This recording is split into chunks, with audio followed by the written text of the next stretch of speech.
એક ગામમાં એક વિદ્વાન પુનિતા નામે પતિવ્રતા સ્ત્રી હતી. તે પતિની સેવામાં સદાય શૂરી અને તત્પર રહેતી. પતિના મુખમાંથી ઉચ્ચાર થતા પહેલા જ જોઈતી વસ્તુ લાવીને હાજર કરતી. હંમેશા પતિના પહેલા જાગતી અને પોતાની સ્નાનાદિક દૈહિક ક્રિયા તથા ઘરનું વાળવું, માંજવું વગેરે કામ કરી પોતાના સ્વામીની સેવામાં હાજર રહેતી. પતિ ઉઠે કે તેમને ચરણવંદન કરવું, દાંતણ આપવું, તેલ મર્દન અને સ્નાનાદિક ક્રિયા કરાવી, સ્વચ્છ કપડાં પહેરવા આપવા, ગરમા ગરમ ભોજન કરી જમાડવા વગેરે ઈશ્વર બુદ્ધિથી પતિની સેવા કરતી. સદાય સેવા વખતે હાજર અને જી શબ્દ સાથે હાજર થતી. આ પતિવ્રતાના નજીકના ઘરમાં દુર્વાસાની સ્ત્રી કદળી જેવી અવળચંદી જમની નામની સ્ત્રી રહેતી. એક વખત પુનિતાનો સ્વામી નજીકના ગામમાં કામે ગયેલો. ત્યાં જમનીના સંબંધી આવેલા. તે પરસ્પર વાત કરવા માંડ્યા કે અમે પેલા ગામ ગયા, ત્યાં એક સ્ત્રી પોતાના પતિ પાસે મજૂરી કરાવે છે. પોતે આળસુ, અનાડી અને બહુ બોલકી છે. પતિ પાસે ઘરનું કામ કરાવે છે, દળનું કરાવે છે અને પોતાના લુગડા સુધાન દોરાવે છે, પણ ઉપરથી પતિવ્રતાનો ડોળ કરે છે અને વર્તનનું તો ઠેકાણું નથી. તેનો પતિ હમણાં બહાર ગામ ગયો છે. પોતે પરાયા પુરુષને ઘરમાં બોલાવી મોજ મજા ઉડાડે છે. શીરાપુરી શેકાય છે, ભજીયા તળાય છે અને જમપુરીનું ભાતું બંધાય છે. હવે પેલા પુનિતાના પતિને વહેમ પડ્યો, જે એ ગામનો તો હું છું અને હમણાં બહાર ગામ પણ હું જ નીકળ્યો છું. મારી સ્ત્રી પણ પતિવ્રતા કહેવાય છે, તેથી રખે મારી જ સ્ત્રી હોય. આ શક પડવાથી એકદમ સંધ્યા વખતે ઘેર આવ્યો. સ્ત્રી ઘરના ત્રીજા માળે બેઠી પતિની રાહ જોતી પ્રભુનું સ્મરણ કરતી હતી. તેને દેખતા પતિએ જરા હાથની આંગળી ઊંચી કરી એકદમ નીચે આવવાનો ઈશારો કર્યો. સ્ત્રીએ જાણ્યું જે એકદમ આવવાનું કહે છે, તેથી જો દાદરે ઉતરવા જઈશ તો વાર લાગશે અને પતિવ્રતા ધર્મમાં ખામી આવશે. આમ જાણી બારીએથી એકદમ પડતું મૂક્યું, પણ પતિવ્રતાના ધર્મના પ્રતાપે જરા પણ વાગ્યું નહીં. એકદમ પતિ પાસે કર જોડી હાજર હજુર એમ કહી ઊભી રહી. આ સ્ત્રીનું બીજા માળથી પડતું મૂકવું અને તેનું કુશળ રહેવું જોઈ પતિને તેની પરીક્ષા થઈ ગઈ.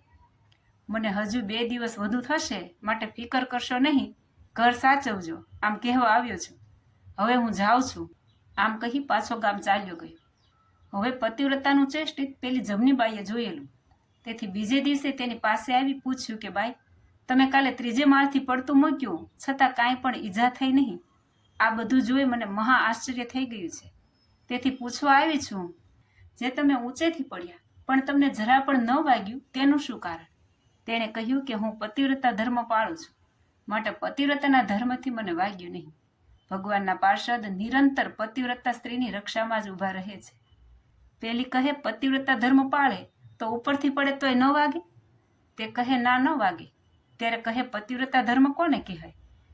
તે કહે પતિની સેવા ઈશ્વર બુદ્ધિથી કરવી, નવરાવવું, ખવડાવવું, શૈયા પાથરી સુવરાવવું, માગે તે આપવું અને બોલાવે ત્યારે જી હજુર હાજર આમ કહેવું. શું કહેશે, શું જોઈશે એમ અનેક પ્રકારે તેની સેવામાં સાવધાન રહેવું. ત્યારે તે કહે બસ આ જ પતિવ્રતાના ધર્મ? તો કહે હા, એ જ પતિવ્રતાના ધર્મ, પણ તે ધર્મ પાળવો કંઈ સહેલો નથી, છોકરાની રમત નથી, આ તો શીર સાટાની વાત છે. પેલી કહે તે તો ઠીક, પણ આમ કરે તો પછી પડે તોય વાગે નહીં? ના, ન વાગે. પેલી કહે બસ હવે મારે કાલથી પતિવ્રતાનો ધર્મ પાળવો. આમ કહી ઘેર ગઈ.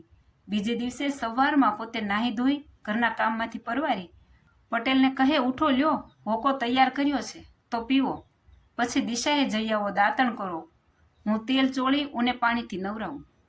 લ્યો ઝટ કરો, ઉઠો. પેલો કહે કોઈ દિવસ નહીં, અને આજ તને આ શું સૂઝ્યું છે? પેલી કહે મારે આજથી પતિવ્રતાનો ધર્મ પાળવો છે.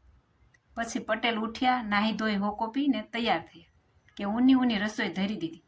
પટેલ જમ્યા પછી ખાટલે બેઠા એટલે તેમની પગચંપી કરી. થોડી વારે ઊંઘી ગયા. પછી જમનીએ પટેલને ઊંઘમાંથી જગાડીને કહ્યું ઉઠો, હવે તમે બહાર જાઓ. સંધ્યા વખતે ઘેર આવી મને એક હાથની આંગળી ઊંચી કરી, અરે નારી એકદમ નીચે ઉતર, આમ કહેજો. પટેલ કહે એમ કહેવાનું કારણ શું? પેલી કહે તમારે પાડાપાડીનું શું કામ છે? તમારે હું કહું તેમ કરવું. કાલથી પતિવ્રતાના ધર્મ પાળનારી થઈ છું.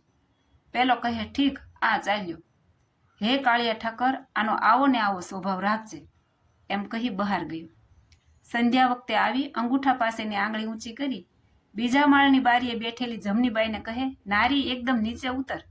આમ કહ્યું કે જી હજુર આવું છું એમ કહેતા જ બારીએથી પડતું મૂક્યું કે તેના હાથ પગ ભાંગી ગયા. લોહી લુહાણ લુગડા થઈ ગયા, મૂર્છા આવી ગઈ, આડોશી પાડોશી ભેગા થઈ ગયા. લોકોએ પટેલને પૂછ્યું, ભાઈ આ શાથી પડી? તો કહે, તેણે આજથી પતિવ્રતાનો ધર્મ પાળવો શરૂ કર્યો છે. મને કહ્યું હતું કે તમે બોલાવજો, એટલે મેં બોલાવી એટલે એ પડી. પછી મૂર્છા વળી કે પેલી પતિવ્રતા બાઈને ગાળનો વરસાદ વરસાવા લાગી. પતિવ્રતા બાઈ પણ તેને જોવા આવેલી. તે કહે, મને શું કરવા ગાળો દે છે? તને વાગ્યું તેમાં હું શું કરું? તે કહે, રાંડ, તે પતિવ્રતા ધર્મ પાળવાનો કહ્યો હતો તેમ પાળ્યો. તે કહ્યું હતું કે પડીશ એટલે વાગશે નહીં, પણ આ તો મારા હાડકા ભાંગી ગયા. તે કહે, તે પતિવ્રતા ધર્મ બરોબર પાળ્યો નહીં હોય. તો કહે, પતિને ઉઠાડવા જમાડવા એ બધું તે કહ્યું હતું તેમ કર્યું હતું. પેલી કહે, તેમ કર્યું હોય તો આમ થાય નહીં. જેમ પતિ કહે તેમ જ આપણે કરીએ તો જ પતિવ્રતાનો ધર્મ પાળ્યો કહેવાય. જ્યાં સુધી મન ધાર્યું કરવાનો સ્વભાવ રાખો ત્યાં સુધી પતિવ્રતા કહેવાઓ નહીં. જ્યારે ઈશ્વર બુદ્ધિથી પતિની સેવા કરશો ત્યારે જ પતિવ્રતા કહેવાશો. અને એવા થશો ત્યારે તો આભમાંથી પડશો તોય વાગશે નહીં. પેલી કહે, ના બા, મારે આવું વર્તાય નહીં. મારે એવો પતિવ્રતાનો ધર્મ જોઈતો નથી. જય સ્વામિનારાયણ.